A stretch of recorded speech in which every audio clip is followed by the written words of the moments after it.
మా అమ్మ అయితే ఈరోజు బోటి కూర చేస్తుంది అనమాట. ఎలా చేస్తుందో చూపిస్తాను రండి. ఉల్లిగడ్డ చూడు ఎలా కట్ చేస్తుందో.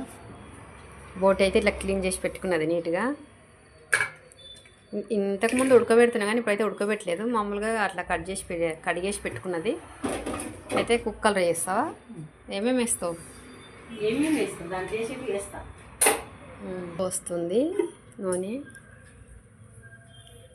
ఎన్ని పావులు పోస్తున్నావు నూనె? 3 పావుల నూనె.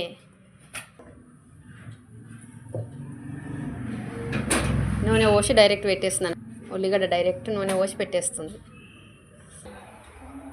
జొన్న రొట్టెకు బోటి కూర అన్నమాట. ఒక పాట ఉంది కదా, జొన్న రొట్టె బోటి కూర తిందు రవయ్య బుక్కెడు అనే పాట ఉంది కదా, అట్లా అన్నమాట తెలంగాణలో.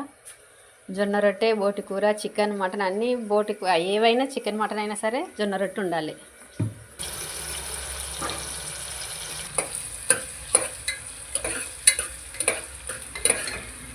అల్లం వెల్లుల్లి పేస్ట్ ఎన్ని చెంచాలే?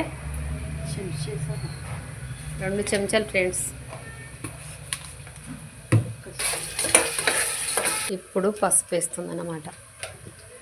తర్వాత కారం పొడి 2 చెంచాలు అన్నమాట. మేము కొంచెం కారం ఎక్కువ తింటాం, అందుకోసమని 2 చెంచాలు. ఉల్టా పని ఇదంతా. ఉప్పు ఇప్పుడు వేస్తున్నది. ఏం తిడుతున్నది? ఉప్పు ఇప్పుడు వేస్తావా? మరి అప్పుడు ఉల్లిగడ్డ వేసిన దాడే ఉప్పు వేయాలి. అవునా కదా ఫ్రెండ్స్, చెప్పండి మీరే. ఇప్పుడు కూర మా అమ్మకి అందదన్నమాట. పొయ్యి చూడండి, కింద కాలు పైకి పెట్టుకొని.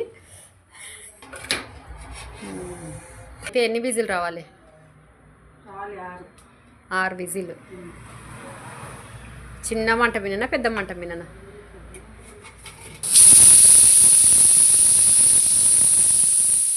ధనియాల పొడి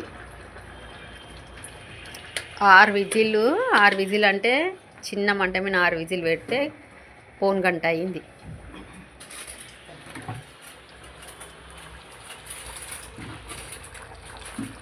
మసాలాలు అయితే ఏం లేవు ఫ్రెండ్స్. ధనియాల పొడి, అల్లం వెల్లిపాయ, కారం పొడి, ఉప్పు, పసుపు, లాస్ట్కు కొత్తిమీర.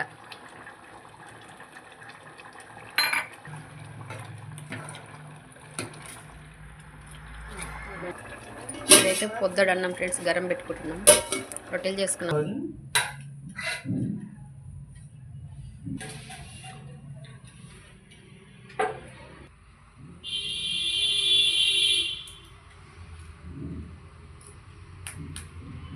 బాగుందా?